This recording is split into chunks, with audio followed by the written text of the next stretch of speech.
എല്ലാവർക്കും നല്ല നമസ്കാരം. കുറച്ച് ദിവസങ്ങൾക്ക് മുൻപ് കൊരട്ടി JTS ജംഗ്ഷനിൽ ജയസ് റെസ്റ്റോറൻറ്റ് എന്ന് പറയുന്ന ഒരു റെസ്റ്റോറൻറ്റ് നിങ്ങൾ കണ്ടിട്ടുണ്ടാവും.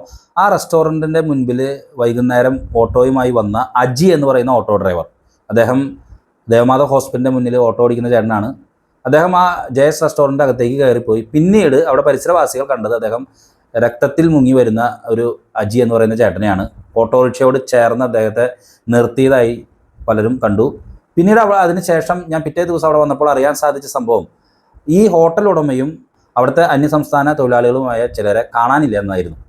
എന്നാൽ ഈ കേസുമായി ബന്ധപ്പെട്ട് പ്രധാനപ്പെട്ട ചില വഴിത്തിരിവുകളുണ്ടായി.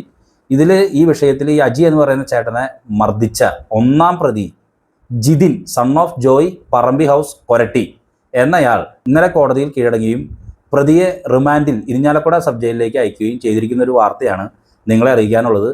തീർച്ചയായിട്ടും അജിച്ചേട്ടനെ LF ഹോസ്പിറ്റലിൽ പ്രവേശിപ്പിച്ചിരുന്നു. ആദ്യം വെന്റിലേറ്ററിലും പിന്നീട് വെന്റിലേറ്ററിൽ നിന്ന് മാറ്റി.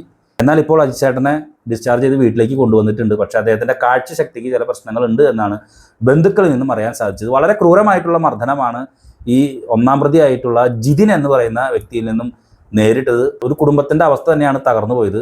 എന്തായിരുന്നാലും അജിച്ചേട്ടൻ സുഖം പ്രാപിച്ചു വരട്ടെ. ഒന്നാം പ്രതിയായിട്ടുള്ള ജിതിനെ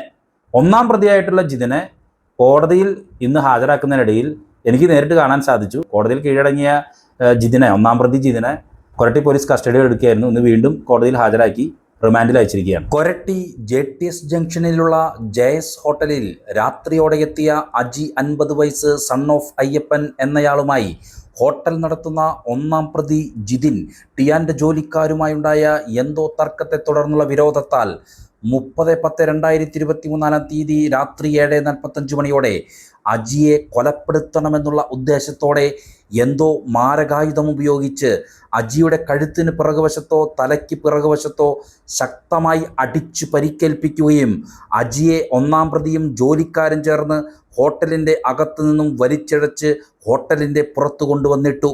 ടിയാനേറ്റ ശക്തമായ അടിയിൽ കോമാ സ്റ്റേജിൽ അങ്കമാലി LF ഹോസ്പിറ്റലിൽ ചികിത്സയിൽ കഴിയുന്ന അജിയെ ഇപ്പോൾ വീട്ടിലേക്ക് കൊണ്ടുവന്നു. കാഴ്ചശക്തിക്ക് പ്രശ്നമുണ്ടെന്ന് അജിയുടെ ബന്ധുക്കൾ പറയുന്നു. സംഭവം നടന്നതിൻ്റെ പിറ്റേ ദിവസം ചാലക്കുടി DYSPയും വിരലടയാള വിദഗ്ധരും ഫോറൻസിക് ടീമും സ്ഥലത്തെത്തിയിരുന്നു. SHO അമൃതരംഗൻ്റെ നേതൃത്വത്തിൽ കൊരട്ടി പോലീസ് ഊർജിതമായ അന്വേഷണമാണ് ആരംഭിച്ചത്. രണ്ടാം പ്രതിയും ഹോട്ടൽ തൊഴിലാളിയായ അസം സ്വദേശിയെ പോലീസ് ഗോവയിലെത്തി അറസ്റ്റ് ചെയ്തിരുന്നു. അപ്പോഴും ഒന്നാം പ്രതി ജിതിൻ ഒളിവിലായിരുന്നു. കോടതിയിൽ കീഴടങ്ങിയ ജിതിനെ കൊരട്ടി പോലീസ് കസ്റ്റഡിയിൽ വാങ്ങി ഇന്ന് തെളിവെടുപ്പ് നടത്തി വീണ്ടും കോടതിയിൽ ഹാജരാക്കി. കോടതി റിമാൻഡിൽ അയച്ചു. ഒന്നാം പ്രതി ജിതിൻ ഇരിഞ്ഞാലക്കുട സബ് ജയിലിലാണ്. ഗൃഹനാഥനും ഓട്ടോ ഡ്രൈവറുമായ അജിയെ ക്രൂരമായി മർദ്ദിച്ച് മൃതപ്രായനാക്കിയ അവസ്ഥ കൊരട്ടി JTS ജംഗ്ഷനിലെ പ്രദേശവാസികളെ അക്ഷരാർത്ഥത്തിൽ ഞെട്ടിച്ചു. ഒന്നാം പ്രതി ജിതിനെപ്പറ്റി പ്രദേശവാസികൾക്ക് അത്ര നല്ല അഭിപ്രായമില്ല.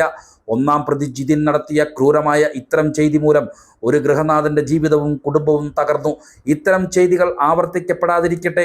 ഒന്നാം പ്രതി ജിതിൻ്റെ കുറ്റം തെളിയിക്കപ്പെടുന്ന പക്ഷം അർഹിക്കുന്ന ശിക്ഷ നീതിപീഠ വഴികളിലൂടെ ലഭിക്കട്ടെ. SHO അമൃതരംഗനും കൊരട്ടി പോലീസിനും അഭിനന്ദനങ്ങൾ.